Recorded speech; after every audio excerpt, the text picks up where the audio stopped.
안녕하세요. 대구부동산 서입니다. 8월 31일 1일 브리핑 해보도록 하겠습니다. 서울 지역의 큰 하락의 영향으로 대구의 고가의 아파트들도 크게 떨어지는 현상이 나타나고 있습니다. 수성 태영대 시장 마이너스 2.4억, 수성 알파시티 동아 IBC 마이너스 3억, 버머 STX 간 마이너스 2.9억, 월성 프루지오 마이너스 2.3억, 2억 이상 하락하는 것이 굉장히 많이 눈에 띄는 가운데, 근데 이 금액의 충격은 영상을 보고 나면 아주 많은 충격 중에 하나임을 알게 될 것입니다. 자, 분양 힐스타이트 7성 더 오페라 어제 알려드렸었죠. You Still My Number One 기억나시나요? 네, 특공 1개 했었고요. 그 다음에 일반 1순위 576가구 모집 중에서 52가구 10분의 1이 되지 않죠. 실제 계약으로 연결되는 것은 또 이 숫자의 절반밖에 되지 않을 확률이 높다. 명덕역, 루지움, 프로나임 이것도 You Still My Number One이었어요. 이것도 10%가 되지 않는 거의 100세대 모집에 6세대 거의 한 5% 정도밖에 모이지 않았다. 실제 계약 절반으로 된다면 정말 한 2, 3%? 이거 2, 3%밖에 계약으로 이어지지는 않을 것 같다. 이런 느낌이 들어요. 매도 물량, 임대 물량 보시겠습니다. 매도 물량 다시 정리되어서 나왔는데요. 급격하게 다시 상승하는 방향으로 방향을 틀었는 것이 명확해 보입니다. 34,494건 방향 틀었다고 제가 요 흐름에서 살짝 꺾여 올라가는데 뭔가 이상하다. 요런 분위기를 좀 감지해 드렸었잖아요. 지금 다시 방향을 상방으로 틀었는 것이 맞는 것 같습니다. 전세 물량도 근래에 9,000건대를 거의 유지하고 있었는데 치고 올라왔어요. 9,227건. 월세 물량은 계속 치고 올라가고 있어요. 5,300건. 전체 임대 물량 14,528건. 이 칸을 정말 새로 다시 새로 숫자를 더 추가시켜야 될 정도로 가파르게 이 추세가 정말 변함없다. 한결같은 모습으로 상승해 나가고 있습니다.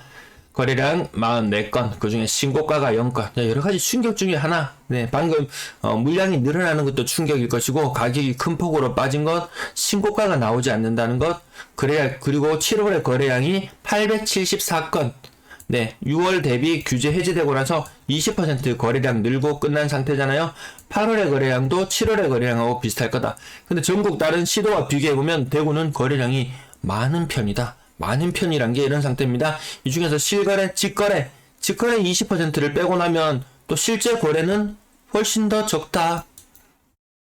아주 특이한 부분 나타났어요. 7월에 제가 방송하면서 추가 신고되는 건수를 매일 세워서 알려드렸는데요. 852건이었거든요. 8월에도 추가 신고된 건들 알려드렸는데 852건. 아주 우연의 일치지만 좀 특이한 일이 일어났죠. 일평균 거래량 852건 나누니까 27.48387 이렇게 7월, 8월 똑같은 모양새를 나타내었다. 아마 8월의 거래량도 거의 7월의 거래량 수준에서 마무리되지 않을까 싶습니다. 수성 태양대시장 51평형 12억에서 한 20% 정도 빠져서 9억 6천에 거래되었고요. 수성 알파시티 동아 IBC 11억 3천까지 거래되었던 것 같은 21층이네요. 보니까 근데 거의 30% 가까이 빠졌습니다. 버머 STX 간 이것도 10억 3천에서 7억 4천까지 거의 30% 정도 빠졌고요. 이 숫자들, 이 놀라운 숫자들, 이게 고가격대 아파트들에서도 나타나더란 거죠. 비싼 아파트는 괜찮아. 그런 고정관념도 지금은 아무런 고정관념도 필요 없는 시기인 것 같습니다. 월성 프루지오 40평형 7억 7천에서 5억 4천까지 30% 정도 하락했고요. 이안동 대구 5억도 무너져 내렸죠. 네, 6억 천에서 20% 빠져서 1억 2천 빠져서 4억 8,500. 극동 스타클래스 남산 6억 3천까지 갔던 것이 4억 4천까지. 이거 좀 충격인데요. 얘도 충격이다. 거의 30% 빠진 정도 거래량. 자, 이런 현상도 남산동 이런 현상도 왜 일어났냐? 롯데캐슬이 남산동에 있는 거 맞죠? 롯데캐슬 보류지 건으로 말이 많았던 곳. 9.6억에 이제 여기 9.5억부터 나와서 여기서부터 한번 줄 서봐. 아파트 살 사람 줄 한번 서봐 했는데 줄을 안 서는 거예요. 안 되겠다. 일단 줄부터 많이 세우고 하자 하면서 6.5억 자 이제 여기 또 줄 서봐 하니까 그런 자기들은 저는 그러다 사람들이 경쟁이 붙고 하면 한 8억 정도까지는 거래가 될 줄 알았는데 아직까지는 카더라에 불과하지만 요 5개 84제곱미터 9평 5건 중에서 한 건이 뭐 7억을 살짝 넘었고 나머지는 6억대에 거래되었다는 썰이 있습니다. 나중에 결과가 나중에 찍혀보면 알겠지만 아무튼 이거 정말 사람들이 이 돈 이거 8억 주고 살 거면은 8억 9억 주고 살 거면은 수성 대시양 남산 롯데 9.55개 나왔다. 만약에 지난번처럼 정말 9.55개 잘 각오로 달라들었으면은 여러분 남산 롯데 9.55개 사시겠나요? 아니면 수성 태영 대시양 51평형을 사시겠나요? 야, 저 같으면 수성 태영 대시양 이거 과거에 물론 이거 아픔이 있었던 아파트죠. 상인역 모아일가 파크뷰 이것도 거의 한 25% 정도 4억 2천까지 내려왔다. 신축에 많이 되지 않았는데 그래도 5억대에서는 그래도 어느 정도 머무르는 시간들이 있었는데 이제 4억 초반까지도 많이 떨어지는 모습입니다. 상인역 인근에 좀 멀긴 해요. 조금 멀긴 합니다. 상인 센트럴자이 하고 좀 멀기는 해요. 근데 그 조금 멀리 있는 아이파크에서 4억 초반대 가격 충격이 왔었죠. 아이파크에서 그러면서 야 그 먼 동네 그 구석에 뭐 이런 의미로 바라볼 수도 있었겠지만 다 같이 하락하는 와중에 다른 아파트 비난하고 이럴 새가 없다. 우리 아파트 단돌이부터 잘하자. 막 서울에는 막 아파트 가격 많이 떨어지면 누가 싸게 팔았는지 막 색출하려고 막 눈에 불을 켜고 살핀다고도 하죠. 복현 프루저도 20%, 연경 대강 로제 비앙 더 퍼스트 20% 정도. 그 다음 월배역 나온 프라이빗 이것도 조금 충격적인 포인트 중에 하나였어요. 5억 8천까지 갔던 것이 2억 2천 하락해서 3억 6천 이건 국평은 아니었어요. 80제곱미터. 나머지 대구 이시아폴리스 더샵 2차 이것도 20% 이상 하락해서 3억 중반대까지 내려온 모습이고요. 침산동 2차 쌍용예가 30평형 가격이 1억 정도 하락했습니다. 20% 정도로. 4억대는 지키겠지 했던 것들이 여지없이 무너져 내립니다. 어떠한 고정관념도 필요하지 않다. 대공령 내미안 33평형 4억 4,200까지 갔던 것이 거의 30% 정도 하락을 해서 3억 초반까지 왔는데요. 야, 그러면 얘는 3억 초반을 지켜낼 수 있을 것인가? 지금이 사는 사람이 승자인가? 아니면 시간이 지나고 나면 너도 많은 호구 중에 한 명인가? 이렇게 도대체 분위기를 종잡을 수가 없이 흘러갑니다. 조금씩 하락한 것들 설명 생략하고 지나갈게요. 테크노폴리스도 3억대가 무너져 내렸어요. 3억 5천까지 많이 오르지는 않았었지만 떨어지는 폭은 크더라. 20% 정도 떨어져서 2억 후반대에 머무르더라. 3억대는 지켜야지 했던 것들이 2억대로 떨어지는 것들. 그럼 2억대를 유지해야지 했던 것들은 또 마찬가지 현상들을 겪을 듯 합니다. 한양은하 요것도 재건축을 염두에 둔 아파트 같은데요. 뭐 재건축이고 뭐고 호재고 뭐고 아무것도 통하지 않는 시장이 되어버렸다. 나머지 큰 폭으로 하락한 것들 네 그냥 지나갈게요. 건당 거래대금 7월 달에는 좀 올라갔어요. 왜? 4억대 5억대 이런 물건들 정말 괜찮아 보이는 거. 과거 막 6억 7억 했던 것들이 4억 5억으로 내려오니까 가격적으로는 굉장히 메리트 있어 보입니다. 자, 지금 7월의 거래량 8월의 거래량 모두 적을 것인데 자 이럴 때 이렇게 간다는 거죠. 거래량 이전에 본 적 없는 그런 시절로 돌아가고 있다.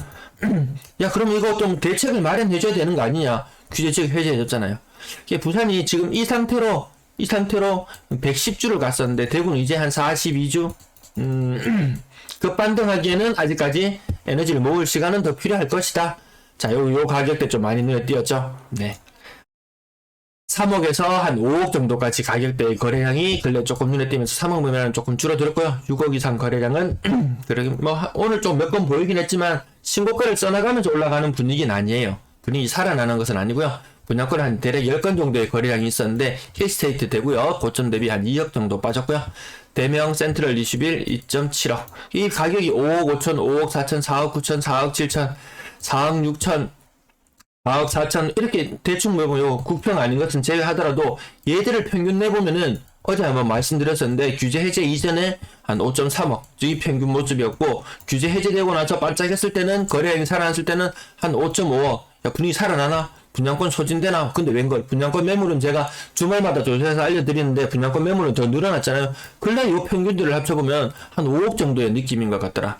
대구역 오페라 W도 6억까지 갔던 것이 6억 4천까지 갔던 것이 4억 7천까지 그 1억 7천 야 누가 피를 더 많이 주고 샀냐 막 경쟁하듯 배틀하듯이 막 계속 분양가 분양권 프리미엄이 계속 올라가던 시기가 있었는데 지금은 서로 경쟁하듯이 가격이 막 떨어지고 있다. 그래서 고점에 잡으신 분들의 아픔은 클 것으로 얘기했습니다. 대책이 없다. 지금 진짜 백약이 무효하고 대책이 없다. 전세 거래량 신고가는 한 5% 정도 되었고요. 지금 이제 가을 이사철을 앞두고 본격적으로 이제 계약들을 많이 해나가야 될 시기. 이 거래량이 서서히 늘어나야 할 시기임에도 불구하고 거래는 멸종이다. 아파트 거래만 멸종되는 시기가 아니고요. 전세, 월세 모든 것이 다 멸종되는 시기로 간다. 자, 어제 요거 한 1억 정도까지는 커버가 가능한데 한 2억 이상, 전세 금액이 2억 이상 벌어지게 되면은 이건 정말 대책이 없다. 대책이 없다. 그런 물건들도 보입니다. 지금은 1억씩 하락하는 모습들만 동그라미를 처음 치면서 지나가고 있는데요. 한 페이지의 절반 정도는 그 정도 된다. 힐스테이트 황금동 요 59제곱미터인데요. 최고 6억까지 갔던 것이 3억 5천. 이 격차는 2.5억이거든요. 근데 아주 고가의 계약을 맺은 사람 숫자는 많지 않을 거예요. 뭐 5억, 6억 맺은 사람은 많지 않을 거지만 그래도 그 거래 한 건이 묶이면은 A, B 두 사람 이 계약 관계에서 한 건이 묶으면 B는 C라는 집을 또 찾아서 가야 되는 이런 상황. 얘도 문제가 되고 이 둘 간에도 문제가 되고 또 다음에 여기 전세를 혹시 또 들어오려고 하는 사람들도 또 문제가 되고 이 아주 복잡하게 얽혀있는 문제. 한 페이지의 절반 이상은 그래도 억대로 계속 하락하는 모습을 보여주고 있는데요. 1억, 1.5억은 그냥 아주 그냥 기본적으로 나타나는 모습들. 전세 안 떨어진다 이런 이야기는 아직 하시는 분 계시는지 모르겠어요. 평균 전세 가격 계속해서 내림세를 보여주고 있고요. 저 내림세는 정말 더 충격적일 수 있다. 즉 우리가 보는 것은 지금 큰 충격이 아닐 수도 있다 할 정도로 큰 충격이 기다리고 있을지도 모릅니다. 3억 미만 거래 비중 굉장히 많이 올라가 있고요. 4억 이상 거래는 잘 안 되는 가운데 월세 거래량도 요게 충격이더라. 월세 전세뿐만 아니고 월세도 거래가 잘 안 되는 시기로 왔다. 평균 월세 금액도 여기 이제 크로스가 나타날지 모르겠어요. 월세 금액 무한정 오르는 거 아니에요. 전세 가격이 떨어지면 매매 가격이 같이 조정을 받게 되고 그러면 매매 가격이 낮은 집에 비싼 월세를 또 들어가진 않더라고요. 월세 가격도 조정을 받을 시기가 이제 다가오지 않나 싶습니다. 그럼 모든 것이 다 꺾여 내려간다. 더 이상 오르는 것이 없어 보인다라는 느낌이 들기도 합니다. 전체 임대 거래량 임대 거래 절벽 요 반드시 명심해 두고 대책을 잘 세우셔야 될 것 같습니다. 시청 감사합니다.